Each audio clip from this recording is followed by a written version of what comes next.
A Marcos capítulo 16, por favor. Marcos capítulo 16 es el último capítulo de este breve pero bonito, intenso evangelio. Algunos dicen, la mayoría de los comentaristas dicen que este fue el primer evangelio que se escribió. Y tengo que decirles algo, por si algún día lo oyen, o por si algún día alguien les dice esto y te puedes quedar con la boca abierta diciendo, pues yo no sabía eso. No, yo les quiero dar siempre toda la información para que si en algún momento algún listillo te dice esto, que no te quedes con la boca abierta. El Evangelio según San Marcos, según la Biblia que tenemos nosotros, el capítulo 16 tiene 20 versículos, ¿sí o no? Ustedes lo pueden comprobar, solamente es cuestión de agachar un poco la mirada y ustedes dicen, pues mira, sí, Marcos 16 tiene del 1 al 20, empieza relatándonos algo sobre la resurrección, después una serie de apariciones, una a María Magdalena, otra a un par de discípulos, después a todos los discípulos, o por lo menos los que habían quedado, y finalmente la ascensión. En todos los manuscritos del Evangelio según San Marcos, que se conservan hasta el día de hoy, el Evangelio según San Marcos terminaría escrito por Marcos en el versículo 8. Es decir, que el último versículo del Evangelio, según San Marcos, diría, y ellas se fueron huyendo del sepulcro porque les había tomado temblor y espanto, ni decían nada a nadie porque tenían miedo. Punto. Y ahí termina el Evangelio. Lo que a continuación se relata no fue escrito por el evangelista Marcos, fue escrito por una persona que no se sabe. Es como una especie de conclusión. ¿Por qué Marcos no escribió desde el versículo 9 hasta el 20? Es decir, esos últimos 12 versículos. Bueno, probablemente murió, probablemente, no sé, podríamos ahí hacer todo tipo de especulaciones. Eso no significa de que los siguientes versículos, que justamente los que vamos a ver esta tarde, no sean bíblicos, no sean inspirados, en absoluto. Sino que es obra de otro copista, es obra de otro autor. El estilo, en castellano no se aprecia mucho, pero en el idioma original se aprecia que el estilo, el lenguaje, desde el capítulo 1, verso 1, hasta el versículo que les acabo de comentar, 16:8, es uno, y a partir del versículo 9 hasta el final es como si fuera otra persona el que escribió el resto del Evangelio. Y es que efectivamente fue así, fue otra persona, no Marcos, sino otro escritor el que escribió, repito, desde el versículo 9 hasta el versículo 20. No es algo que cree ningún problema, sino simplemente a modo de información, por si algún día alguien se lo comenta, pues dice, no, si yo la sabía, no me estás descubriendo nada nuevo, ya eso ya lo sabíamos nosotros porque ya lo hemos oído en la iglesia. Muy bien, entonces, si empezamos desde el versículo 9, vamos a encontrar que la primera persona que vio a Cristo resucitado no fue un hombre, no fue un discípulo, no fue un religioso, sino fue una mujer. Como yo siempre he dicho, y es lo que creemos, y siempre lo seguiremos creyendo porque es así, en la Biblia no hay casualidades, en la Biblia no hay errores, nada sobra, nada falta, todo tiene una razón de ser. Incluso textos, cosas, historias, parábolas, etcétera, que leas y que no entiendas, bueno, el que no lo entienda no significa de que no sea de Dios. Todo siempre tiene una razón de ser. Colores, animales, números, lugares, nombres, etcétera, etcétera. Todo tiene una razón de ser. ¿Por qué el Señor no decidió cuando resucitó, por ejemplo, aparecérsele a la primera persona que fuera un hombre, digamos Juan, el discípulo amado, la persona que más cerca vivió del Señor? Lo podía haber hecho, ¿sí o no? Pero no lo hizo así. O a Pedro, o a Tomás, o a un grupo de discípulos. ¿Por qué a una mujer? Bueno, en aquellos tiempos y durante muchos siglos, el testimonio de una mujer no tenía ningún valor. Ninguno. Cuando se hacía un juicio, si se llamaban a mujeres como testigos, el testimonio de las mujeres en juicio no tenía ninguna credibilidad. No se aceptaba el testimonio de una mujer. Tal vez por eso el Señor dijo, bueno, eso es lo que ustedes dicen. Esas son vuestras tradiciones. Esas son vuestras costumbres y vuestros prejuicios humanos. Pero yo lo voy a hacer al revés de como ustedes lo harían. Porque muchas veces nos creemos en posesión de la verdad. Y muchas veces creemos que incluso hasta parte de nuestras costumbres y parte de nuestra cultura y la forma como adoramos y la forma como hablamos y la forma como vivimos, todo lo que decimos, hacemos está bien y es correcto. Y eso es lo que creían también los judíos de la época, que el testimonio de una mujer no valía nada, en absoluto. Y precisamente el Señor a quien primeramente se le presenta es a una mujer. Teniendo este dato en cuenta, teniendo esta información en cuenta, ahora ustedes pueden entender, en el versículo 10 dice, yendo ella, lo hizo saber a los que habían estado con él, que estaban tristes y llorando. Esta mujer viene con la buena nueva, la primera persona en la historia de la humanidad que predicó el mensaje de la resurrección de Cristo. No fue un hombre, fue una mujer, fue María Magdalena, que dice el versículo anterior, de la cual el Señor había expulsado 7 demonios. En ninguna parte de los evangelios nos dice la Biblia que María Magdalena, como a veces yo he escuchado, era una prostituta. Eso no dice la Biblia, eso no lo dice. Lo que sí dice la Biblia es que tenía serios, gravísimos problemas de tipo espiritual, concretamente 7 demonios. Y a todos el Señor los expulsó. Luego, cuando esta mujer no solamente es liberada, no solamente cambió su vida antes de la crucifixión, sino que ahora encima lo ve resucitado, sale corriendo porque sabe que sus discípulos lo están pasando mal. Dice aquí el versículo 10 que estaban tristes, evidentemente. No era para estar tirando cohetes, no era para estar saltando de alegría. Habían matado a aquel que ellos habían creído que era el verdadero Mesías. Y según ellos, se equivocaron. Tantos años, tantos milagros, tantas maravillas, tantas cosas que hicieron y viajaron y escucharon y vieron. Aparentemente no sirvieron para nada. Se volvieron a equivocar otra vez. Y ahora hay que volver a casa. Ahora hay que recoger velas, amigo. Ahora hay que volver a Galilea, ahora hay que volver otra vez a la pesca, ahora hay que volver marcha atrás. Y cuando lleguen al pueblo en Capernaum o en Tiberiades, como muchos de ellos vivían, muchos se reirán diciendo, ves, lo sabíamos que se habían equivocado, que ese hombre sí tenía un carisma tremendo, pero que no era el verdadero Mesías. Y por eso estaban tristes y llorando, porque para ellos había sido una desilusión haber dejado todo para seguir al maestro y ahora resulta que el maestro está muerto.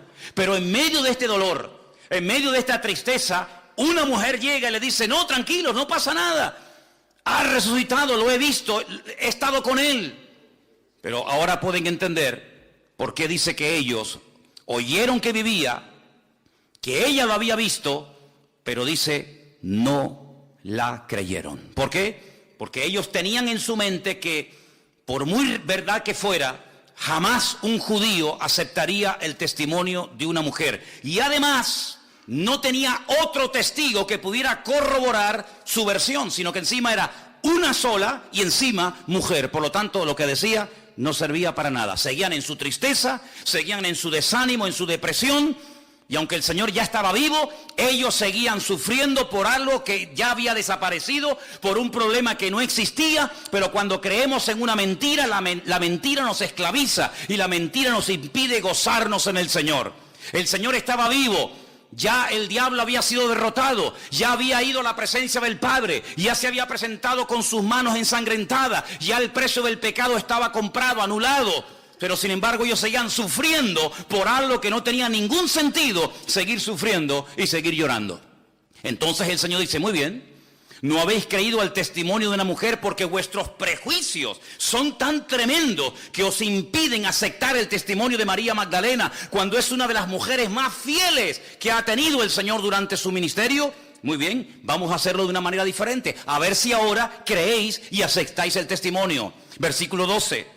Pero después se apareció en otra forma a 2, ya no a 1, sino a 2, no 2 mujeres, sino a 2 de ellos. ¿No vais a hacer caso a las mujeres? Muy bien, ahora voy a tomar a 2 de ustedes, hombres, y si no creéis a uno, tenéis que creer al otro. Ellos iban caminando, yendo por el camino, en otra parte dice que iban por un camino llamado Emaús. Ellos fueron y le hicieron saber a los otros y ni aún a ellos creyeron. Entonces ya no es problema de que era una mujer sola. Ya no es problema de que son solamente 2 hombres. Es problema de que no queréis creer. Ya no es problema de que no, es que nos habló una mujer y nosotros no podemos aceptar el testimonio de una mujer. No. Tu problema no es ese. Tu problema es que tú te niegas a cambiar. Tu problema es que tú no aceptas ni mujeres ni hombres, aunque sean 1000 los que vengan a dar testimonio. Ustedes se han cerrado en banda y ustedes bajo ningún concepto van a aceptar el testimonio de nadie. Fíjate hasta qué punto estaban endurecidos, que ahora lo vamos a ver, que en una ocasión uno de sus discípulos, no uno de la calle, no un enemigo del Señor que los tenía, sino uno de ellos dijo: hasta que no lo vea, hasta que no lo toque, no voy a creer. Así que a mí me podéis dar testimonios, a mí me podéis dar estudios, a mí me podéis dar todas las palabras que queráis, hasta que yo no toque, hasta que yo no meta mi dedo en su costado y vea sus heridas y yo lo vea, yo no voy a creer.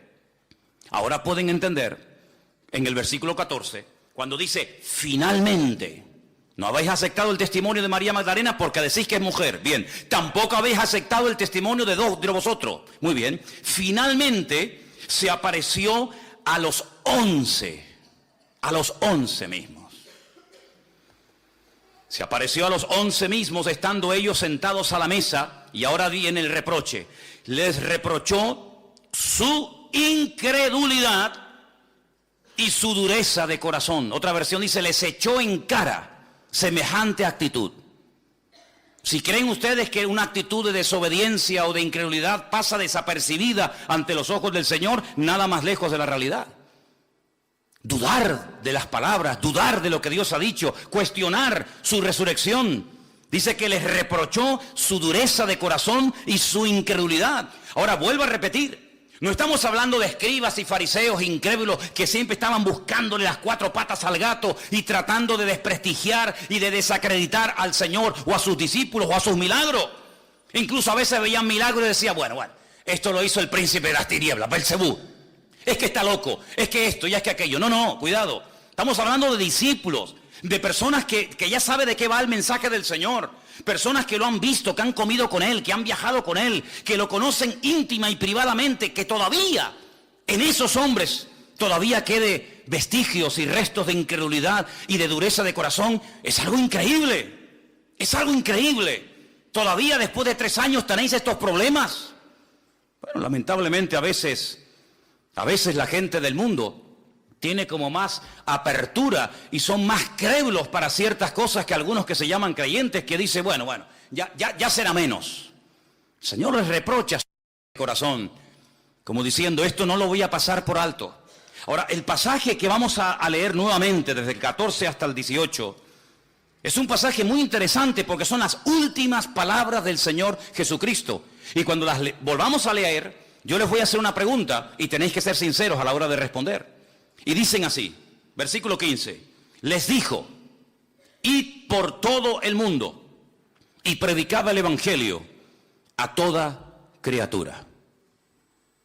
Jamás Dios había dado este mensaje, este mandamiento a ningún hombre. Al único profeta que le dijo: sal de tu tierra y vete a otro país, a otra cultura, a otra nación a predicar, fue al profeta Jonás, y todas las pegas que puso ya las conocemos. Ahora el Señor abre el abanico y dice: no, ya se acabó eso de predicar solamente en Israel y solamente a los judíos, o bien en el norte, o bien en el sur, o bien en una tribu, o bien en otra tribu. Ya eso se acabó. Ahora es a toda criatura y a todas las naciones de la tierra. Algo que para nosotros aparentemente es tan normal, para ellos era un escándalo. Porque ellos tenían metido hasta en el tuétano de sus huesos que a nadie más el Señor les iba a hablar y a bendecir como a ellos, porque ellos eran, como lo dice la Escritura, su especial tesoro. Y eso de compartir las bendiciones con gentiles, con paganos, con idólatras, ni se les pasaba por la cabeza. Pero ahora el Señor les dice: tenéis que ir por todas las naciones de la tierra predicando el evangelio. El que creyere y fuere bautizado será salvo, mas el que no creyere será condenado. Y ahora viene algo muy interesante a partir del versículo 17 y 18 que dice: y estas señales, no dice señales seguirán, porque claro, se dice señales y no especifica qué tipo de señales. Tendríamos que aceptar todo tipo de señales como de parte del Señor. Y para que no caigamos en el error de abrirnos a todo, ni cerrarnos a todo, el Señor dice estas señales, como diciendo, no son todo tipo de señales. Alguien dijo en una ocasión, bueno hermano, pero el Señor dijo en una ocasión que señales o cosas más grandes que el Señor haríamos. Sí, en cantidad, pero no en diversidad. Jamás le vamos a ganar al Señor absolutamente en nada. Lo que Él no hizo, tampoco te va a permitir a ti la oportunidad de poder hacerlo tú. Porque sería hacer cosas que Él no hizo, y repito, nunca le vamos a ganar al Señor absolutamente en nada. Claro, serán señales mucho más grandes, serán señales en diferentes naciones y países, pero estas señales, las que yo les voy a nombrar a continuación. Primero, en mi nombre echarán fuera demonios. Segundo, hablarán nuevas lenguas. Tercero, tomarán en las manos serpientes y si bebieren cosa mortífera no les hará daño. Cuarta, sobre los enfermos pondrán sus manos y sanarán. Estas son las 4 señales que abarcan lo natural, lo espiritual, lo físico, etcétera, que el Señor dice que seguirán a los que creen, no los que creen seguirán a las señales, que es muy diferente. Las señales siguen a los que creen, no los que creen siguen a las señales, porque al único que tenemos que seguir es al Señor y no las señales que hace el Señor. ¿Cuántos dicen amén? Bien. La pregunta que yo les quiero hacer ahora, después de leer estas 4 señales y de leer estos versículos, es ¿cuántos aceptan? ¿Cuántos creen en esto que hemos leído en esta tarde? ¿Todo? Si aceptamos todo el pasaje, quiere decir que aceptamos lo que dice cada versículo con cada palabra y con cada cosa que nos dice y en cada una de las señales. ¿Ustedes creen que hoy en día se puede echar fuera demonios? ¿Estáis convencidos de ello? ¿Cuántos has echado tú?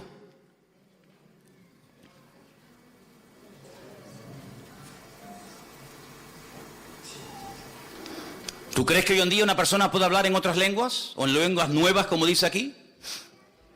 Entonces, ¿por qué no hablas tú nuevas lenguas? ¿Tú crees que hay una protección espiritual y no es literal, que ahora me voy a tomar un litro de lejía delante de vosotros para que veáis que no me pasa absolutamente nada? Quiero decirles que aunque os resulte sorprendente o incluso hasta os puede dar la risa, en el sur de Italia, estoy pensando en Italia. En el sur de los Estados Unidos hay una zona que se llama The Veil of God, que es el cinturón de Dios, que es donde por metro cuadrado hay más iglesias evangélicas de todas las naciones del mundo. Es una detrás de otra, una detrás de otra, una detrás de otra, una detrás de otra. Y en muchas de esas congregaciones, no en todas, en muchas de esas congregaciones hay una reunión, un culto, que es una de las más importantes de la semana y consiste en llevar cajas llenas de serpientes de cascabel. Y las sueltan en la iglesia. Y la gente las coge, los niños juegan. Llévale unas cuantitas a los niños de la escuela dominical para que se entretengan. Toma, dale a Luquier una. Claro, lo que no cuentan es que el cementerio que está detrás de la iglesia está lleno de los miembros de la iglesia que han sido picados y muertos por ella, ¿no? No es algo literal, ¿verdad? No es algo literal, pero esto nos habla de que hay una protección sobrenatural. No vamos a entrar a tentar a Dios, pero evidentemente el Señor nos está diciendo que hay una cobertura, hay una protección espiritual. ¿Por qué? Porque nos movemos en el mundo espiritual. El mundo espiritual es tan real como el mundo en el que nosotros vivimos y cotidianamente nos movemos en él. Nuestra lucha no es contra sangre y carne, sino contra principados, contra potestades, contra gobernadores de las tinieblas de este siglo, contra huestes espirituales de maldad en las regiones celestes. Hay demonios, hay principados, hay gobernadores, detrás de esa depresión, detrás de esa continua inclinación al pecado, detrás de ese deseo irresistible de volver otra vez a las andadas, de volver al vómito, a veces puede haber demonios.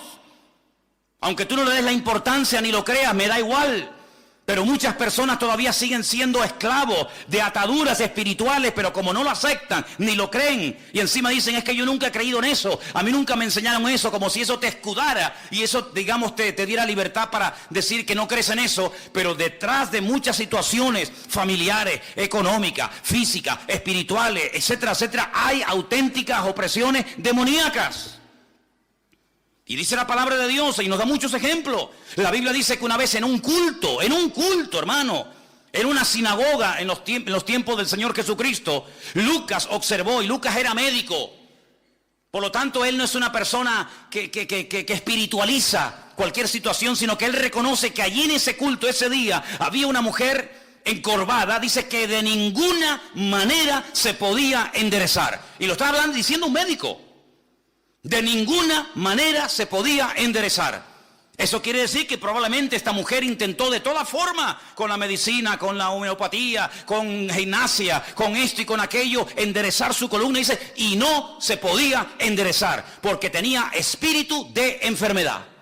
Eso yo no lo he escrito, eso está en la Biblia. Y hasta que el Señor no la desató, no habla de una liberación, que es otra cosa, sino hasta que no la desató, la mujer no se podía enderezar. Iba al culto, escuchaba la palabra, alababa al Señor, ofrendaba, diezmaba, lo que tú quieras, pero no se podía enderezar hasta que el Señor puso las manos sobre ella y le dijo aquella famosa frase de: mujer, quedas libre de tu enfermedad. Y dice que al instante se enderezó y comenzó a glorificar a Dios. Bueno, y el Señor dice: a esta hija de Abraham que Satanás tenía atada por 18 años, ¿no le voy yo a desatar aunque sea día de reposo? ¿O es que acaso es más importante el día de reposo que ayudar y bendecir y desatar una vida? Lo cuestionaron, lo criticaron, pero así fue. Entonces te das cuenta de que hay personas que tienen ataduras espirituales en su vida que a veces ni son conscientes de que las tienen. A veces los que les observan son están más propensos a entender el trasfondo espiritual que está detrás de esa situación, aunque aparentemente es un problema físico, pero no lo es así. Y eso está en la palabra de Dios. La Biblia nos enseña que cuando Pablo iba al río donde había un culto de oración, porque había muy pocos judíos en la ciudad donde vivía una tal Lidia, la Biblia nos enseña que una joven, una chica salía y aparentemente le hacía una publicidad maravillosa al apóstol Pablo y así las que iba con él. Estos son siervos del Dios Altísimo. Bueno, ¿qué hay de malo en eso? No, cuidado. La Biblia dice que esto le desagradó a Pablo después de muchos días y dice que se volvió y reprendió al demonio que salió de ella. Y más adelante dice porque tenía espíritu de adivinación. Y automáticamente la chica perdió ese don, esa facultad de poder no profetizar, sino adivinar. Y dice la Biblia que se montó un revuelo en aquella ciudad tremendo, que los metieron en la cárcel y todos conocéis la historia. Luego, no siempre, pero a veces detrás de una enfermedad, detrás de una depresión, detrás de una caída y otra, a veces hay problemas de tipo espiritual. Y a veces hay personas que no son libres porque no aceptan el ser tratados en ese área o porque no creen en ese área. Y así les va, y así están toda la vida con lo mismo. Así que cuando vamos a la palabra del Señor nos encontramos que una de las señales, una de las responsabilidades de los hijos de Dios, de los que creen en su nombre, es libertar a los cautivos por Satanás. ¿Cuántos dicen amén? Y hay más gente con problemas espirituales a nuestro alrededor de lo que te puedas imaginar. Vete a una cárcel un día y te vas a dar cuenta que hay endemoniados allí a punta pala. Y sé lo que digo, porque yo estuve 7 años allí. Todas las semanas iba allí. Y teníamos en un comedor una reunión. ¿Y cuántas veces nos llamaron por la megafonía los funcionarios para que fuéramos a una celda a atender a una chica que supuestamente le había dado un ataque epiléptico? Y los funcionarios estaban asustados porque no sabían ni por dónde meterle mano a la criatura aquella. Y llegábamos, se le ministraba y fuera en el nombre del Señor libre. Porque esa es una de las señales que seguirán a los que creen en su nombre. Por eso les preguntaba, ¿usted cree en esto? Sí. Entonces, ¿por qué no se ve esa señal en su vida? Porque para algunos este tema es una teoría y hasta incluso en algunos casos dice, ay, a mí esos temas me dan miedo. Pero sin embargo te pregunto otra cosa y eres un fiera y entiendes de todo. Pero sin embargo lo que deberías de entender y ser algo normal en tu vida, lo ves como algo tan lejano y tan extraño. Incluso he llegado a oír a algunos predicadores y maestros que dicen, bueno, esas señales eran para los tiempos de Cristo. Eran las señales que iban a acompañar para darle credibilidad y para darle valor a los discípulos. Pero cuando todos murieron, Pedro, Jacobo, Juan, Santiago, Tomás, etcétera, etcétera, esas señales se acabaron. ¿Dónde está escrito eso? Por favor, que alguien me diga dónde dice la Biblia que cuando murieron los discípulos, con ellos murió el poder de Dios. Habrán muerto los discípulos, pero Dios no está muerto. Él está vivo y vive por los siglos de los siglos. Amén. ¿Cuántos lo creen? Por lo tanto, es una señal. Pero no solamente esa señal dice que seguirán a los que creen en su nombre, sino dice la Biblia que incluso los que creen en su nombre hablarán nuevas lenguas. Lenguas que no aprendieron en una academia, Y esta evidencia se ve en todo el libro de los Hechos, no una, ni dos, ni tres, varias veces se ve como otra evidencia que hay. Y era algo tan normal en aquellos siglos que hay capítulos enteros en la Biblia. Por ejemplo, Primera de Corintios capítulo 14, donde te habla acerca de cómo moverse y cómo entender y cómo ejecutar este don que Dios le ha dado al pueblo de Dios. Ahí está. Hay una protección sobrenatural sobre los hijos de Dios, sin lugar a dudas. No te quedes duda. Las veces que el diablo habrá querido matarnos, ni nos imaginamos. Cuando lleguemos a la presencia del Señor nos vamos a llevar muchas sorpresas de que aquello que pasó no fue casualidad, sino que era que el enemigo quería destruirnos, incluso en algunos casos desde pequeñito, desde el vientre de nuestra madre. Pero el Señor nos protegió y el Señor siempre estuvo cuidándonos. Y no nos dimos cuenta, pero algún día el Señor nos pondrá la película de nuestra vida y nos vamos a dar cuenta de muchas cosas maravillosas que ocurrieron en el mundo espiritual y que el Señor nos protegió de ellas, incluso hasta de la misma muerte. Y dice aquí que otra de las señales que seguirán a los que creen en su nombre, que pondrían las manos sobre los enfermos y sanarían. ¿Es bíblico hoy en día que se puedan orar por enfermos? Si no es bíblico y no se puede hacer, y esto acabó porque era de la era primera del cristianismo, quiere decir que los pobrecitos que estén enfermos hoy en día, pues que se vayan muriendo uno detrás de otro.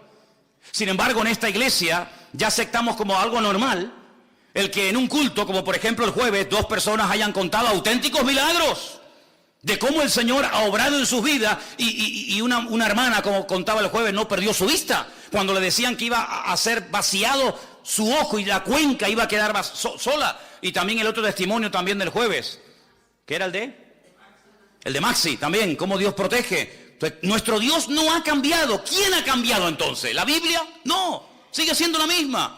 Si Dios no ha cambiado, si la Biblia es la misma, si el Evangelio es el mismo, ¿por qué a veces hay creyentes que no levantan cabeza? Creyentes, acabo de decir, y no me equivoqué. Creyentes, familias de creyentes, que siempre están, cuando no es una cosa, es otra. Cuando no es una duda, es un dolor. Cuando no es un dolor, es una enfermedad. Cuando no es una enfermedad, es una depresión. Y yo digo, no es atractivo el cristianismo que muchos viven.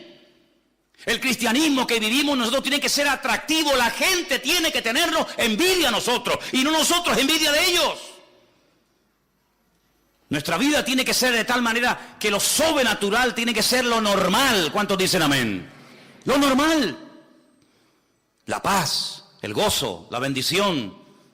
Eso tiene que ser lo normal en la vida de un hijo de Dios. Por eso yo preguntaba, ¿ustedes creen que estas señales siguen en vigor hoy en día?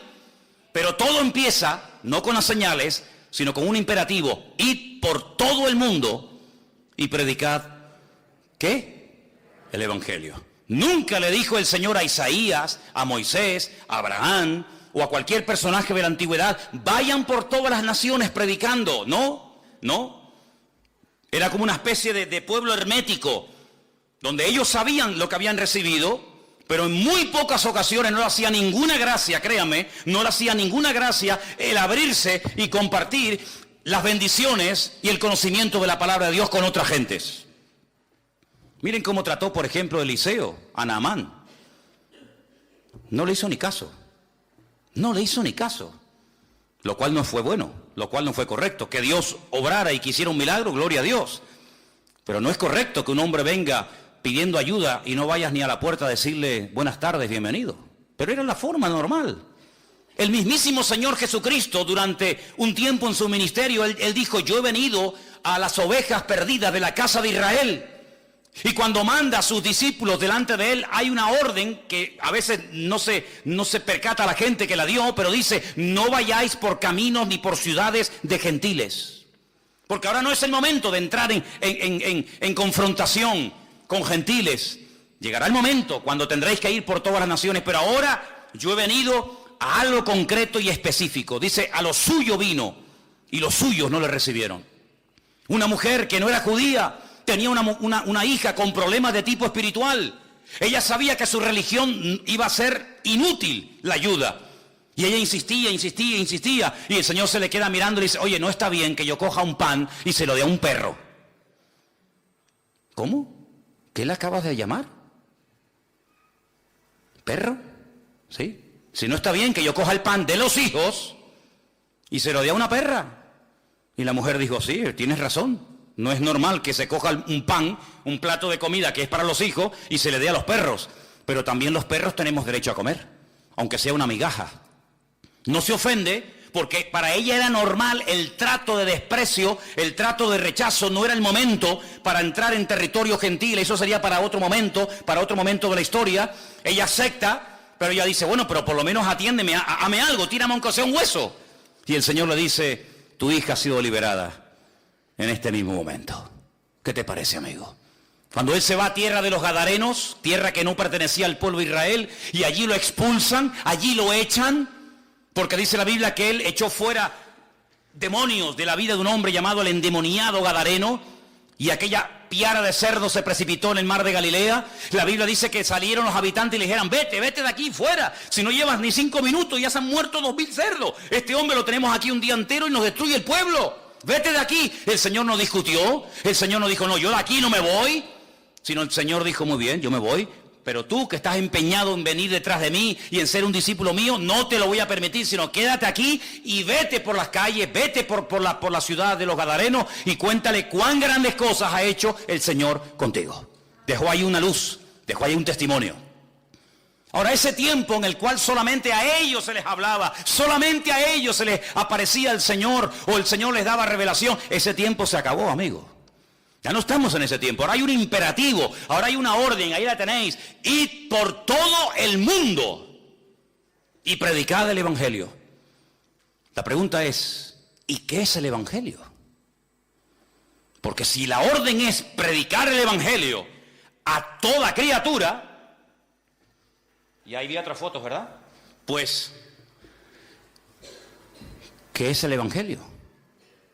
Porque todos los que son creyentes tenéis que saber alcanzar a todo ese tipo de personas, de razas, de tribus, de pueblos, de naciones, porque es una orden, es un imperativo, es un mandato del Señor a todas las naciones de la tierra, predicar el Evangelio. ¿Usted sabe predicar el Evangelio?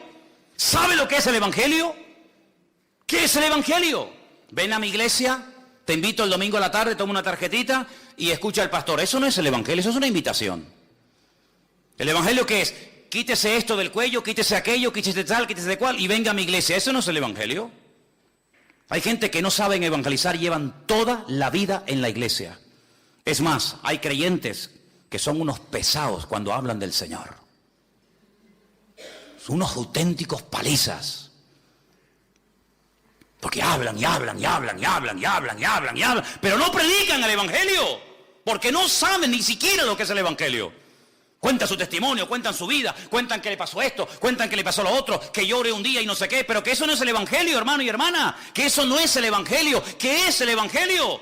Contar su vida, sus problemas, cómo el Señor... No, eso no es el Evangelio, son testimonios, son experiencias personales, pero muy poca gente, créanme, sabe predicar el Evangelio. No saben hacerlo, porque en el fondo dice, bueno, ¿el Evangelio qué es? El Evangelio es una buena nueva, es una noticia que consiste en 3 elementos fundamentales. Si usted cuando predica el Evangelio no cuenta, no dice, no comparte estas 3 cosas, usted no está predicando el Evangelio. Usted está hablando del Señor, pero no está evangelizando. En todo mensaje evangelístico, en todo acto que usted haga para predicar el Evangelio, tiene que hablar sí o sí de la muerte de nuestro Señor Jesucristo. Pero la muerte, ¿por qué?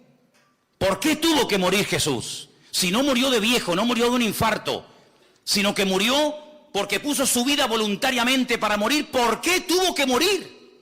¿Y por qué de esa manera tan cruel? Por una sencilla razón. Porque cuando Dios creó al hombre en el principio, lo creó sin pecado, lo creó sin mancha, lo creó inocente, lo creó con la libertad de poder acercarse y hablar con su Creador en cualquier momento y a cualquier hora y en cualquier lugar. Pero eso se acabó.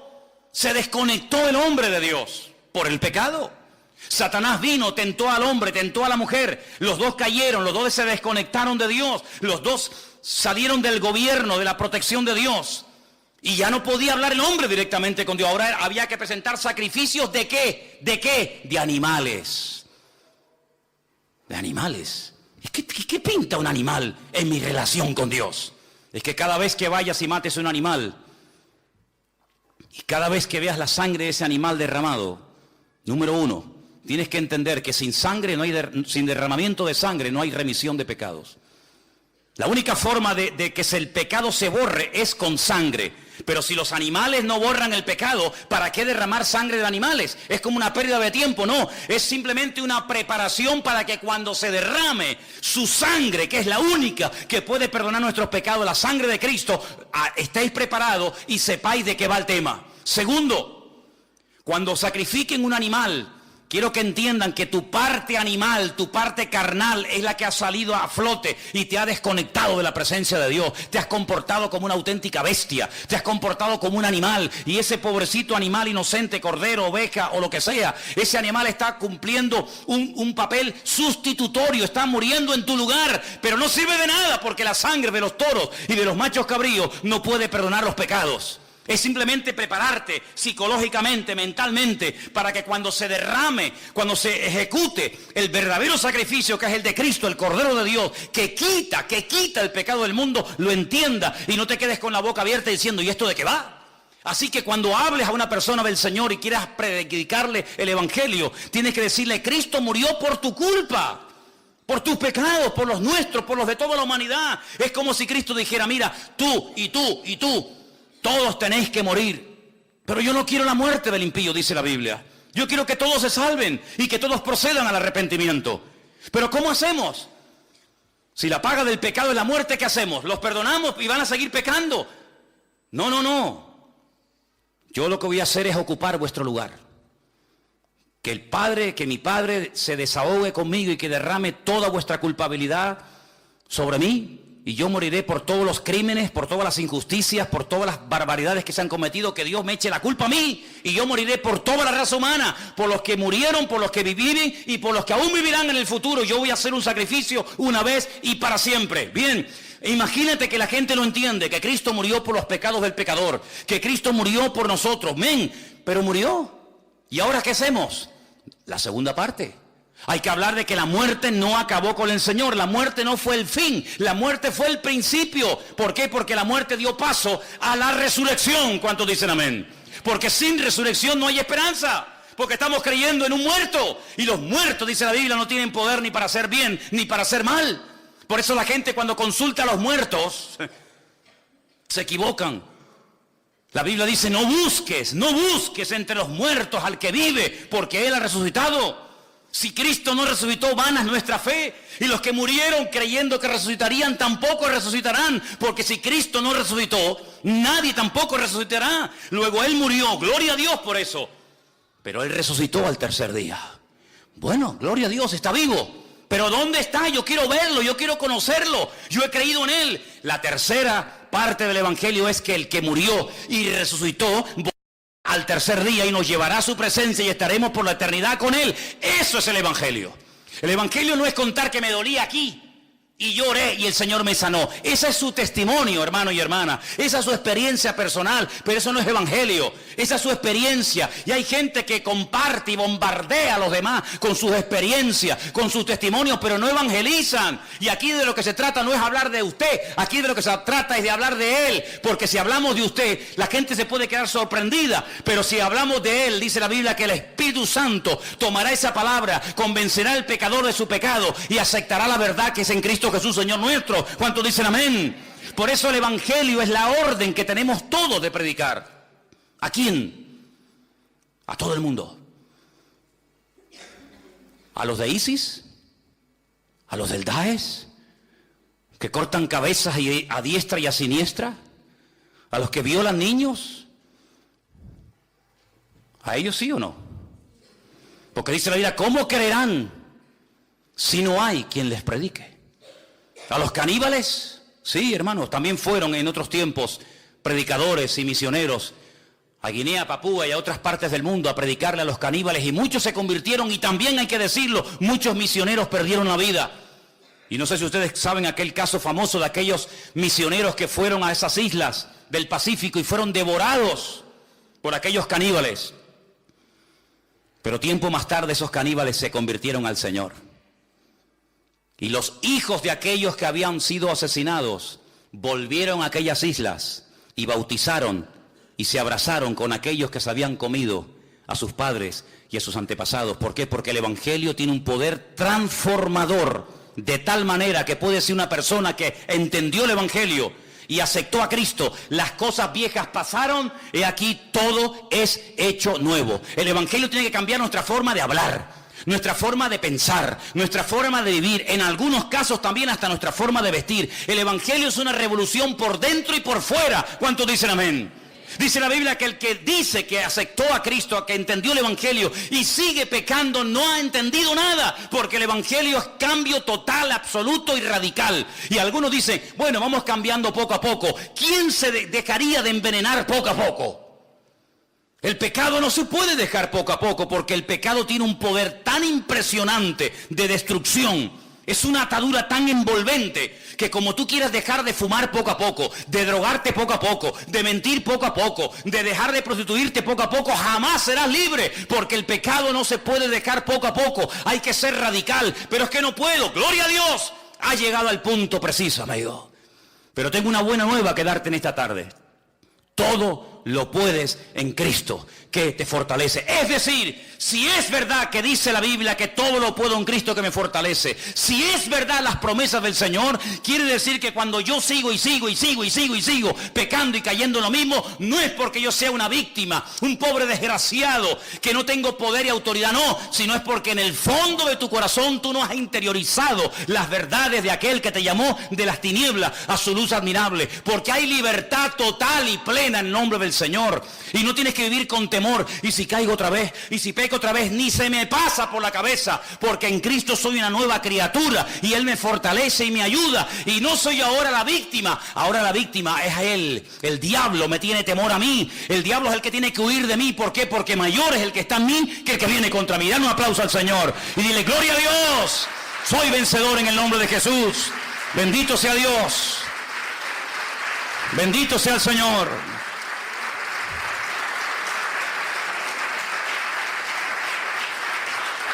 Amplía el radio de acción. Jerusalén, Samaria, Judea y hasta lo último de la tierra. Amplía el radio de acción. Amplía el radio de la audiencia.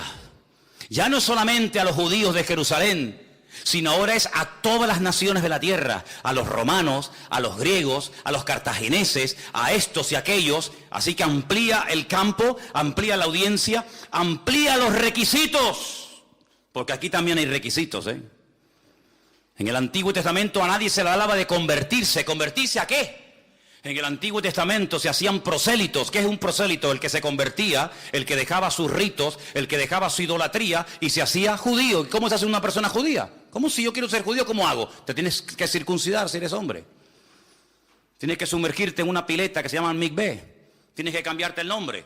Y tienes que dejar tu antigua vida y comenzar a creer lo que dice la Torá, lo que dice la ley. Eso es lo que se hacía. Pero ahora cuando vamos al Nuevo Testamento nos encontramos que dice, primeramente ustedes tienen que creer. Y luego tienen que manifestar esa creencia en público. ¿Cómo? Bautizándote. En el nombre del Padre, del Hijo, del Espíritu Santo nos bautizamos. Como señal pública. ¿Cuándo? En la Biblia al momento, al instante. Y finalmente el Señor amplía el radio de señales. ¿Por qué? Porque si vas al Antiguo Testamento, te vas a encontrar que generalmente Dios utilizaba y hablaba y se manifestaba a través de un profeta. Da igual si fuera Samuel, Jeremías o quien fuera. Ahora, sobre toda criatura, Dios ha derramado su Espíritu. Si la iglesia entendiera, el día que los creyentes de todas las naciones de la tierra entendieran que ya no tiene el Señor un escogido allí en Jerusalén, otro escogido allí en Manhattan, otro ungido en no sé qué sitio, sino que ahora todos y cada uno de nosotros podemos ser instrumentos y debemos ser instrumentos en las manos del Señor, ese día pondríamos el mundo patas arriba.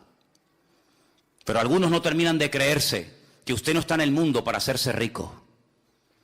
Algunos no terminan de entender que no estamos en el mundo para vivir la gran vida y olvidarnos de que nuestra gran obligación y responsabilidad en el mundo es anunciar las virtudes de aquel que nos llamó de las tinieblas a su luz admirable. Eso es lo que dice la palabra.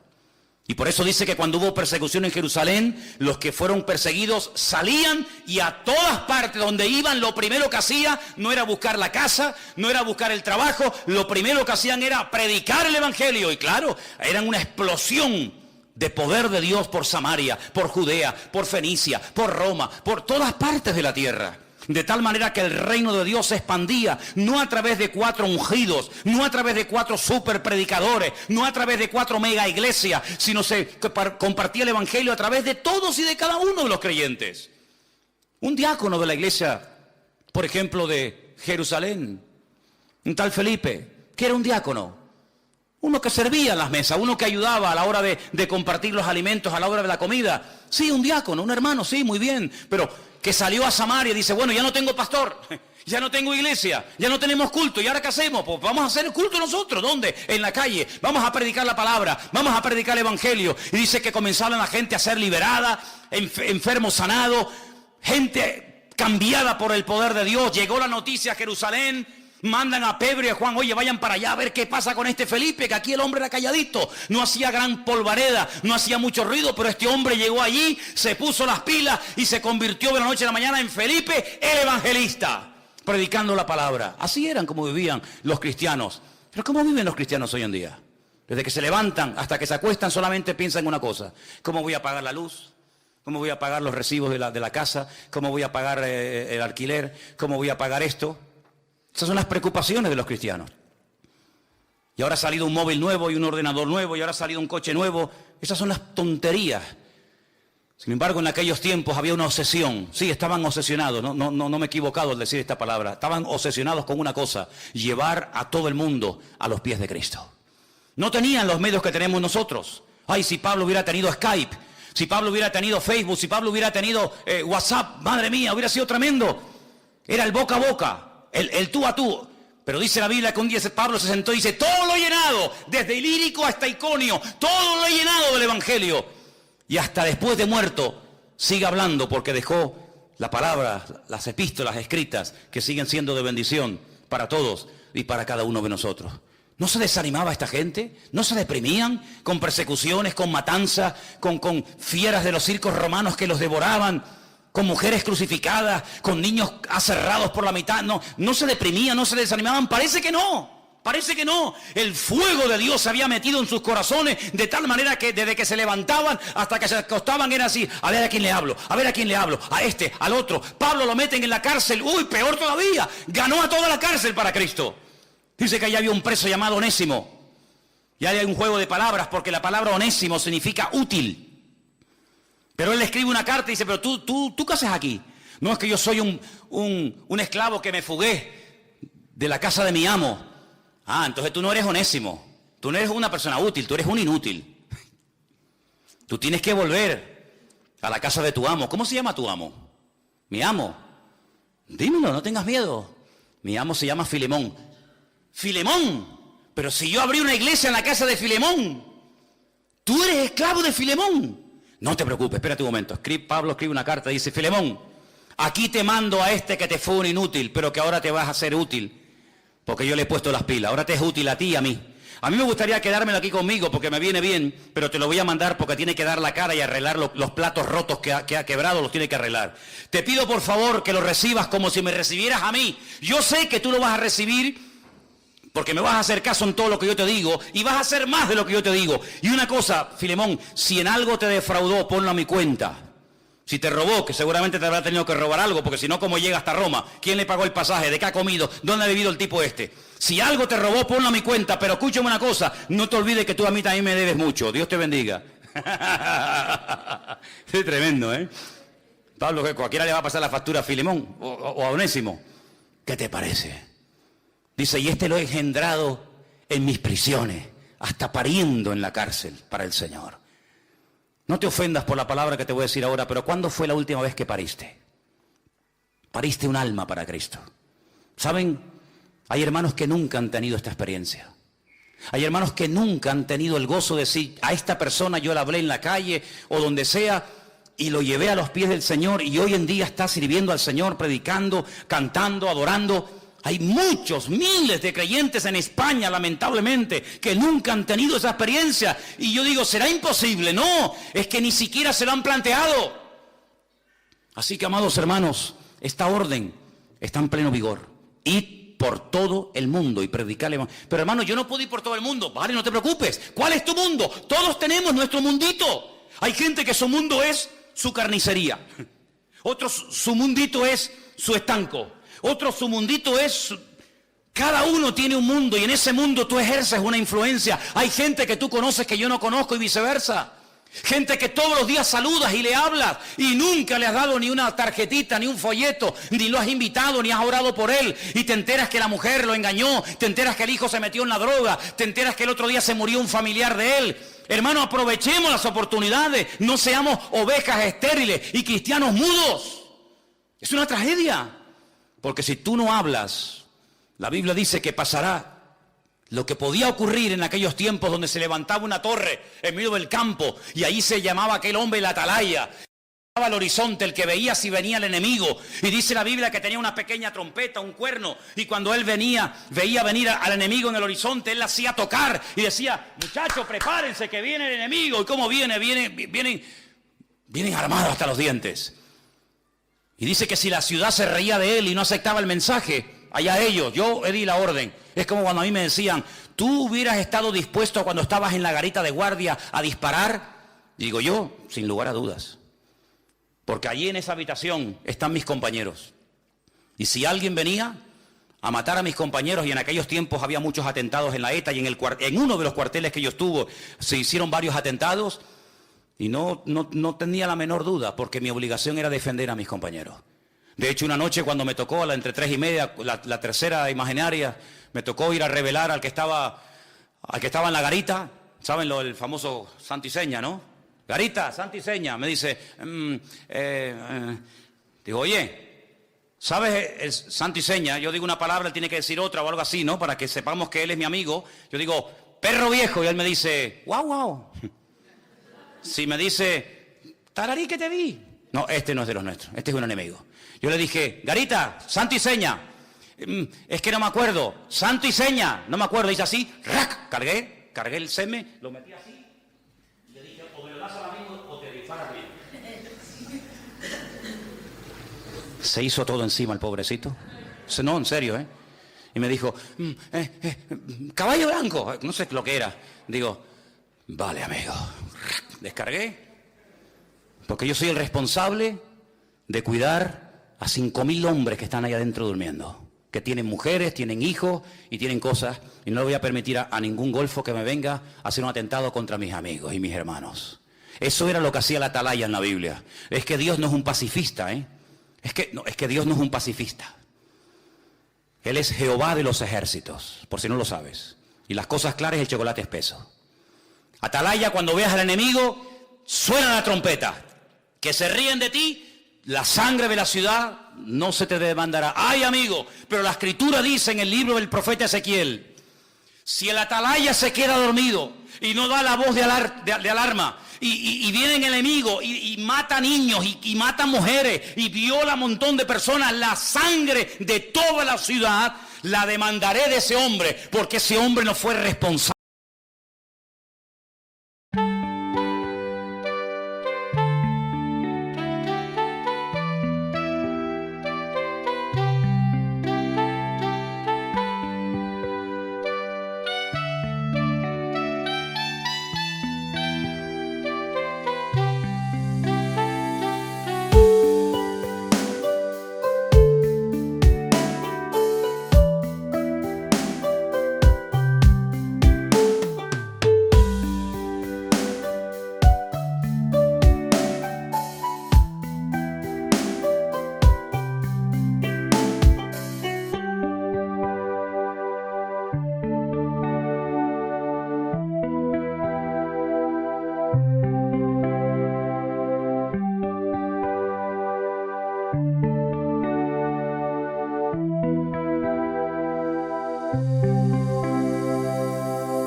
Thank you.